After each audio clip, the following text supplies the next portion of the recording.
ಗೃಹಲಕ್ಷ್ಮಿ ಬಳಿಕ BPL ಕಾರ್ಡ್ದಾರರಿಗೂ shock.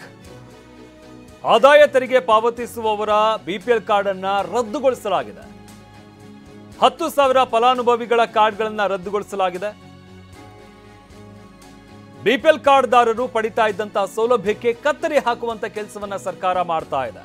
BPL ರದ್ದಾದರೆ Ayushman, scholarship ಇದೆಲ್ಲವೂ ಕೂಡ ಹೋಗುತ್ತೆ.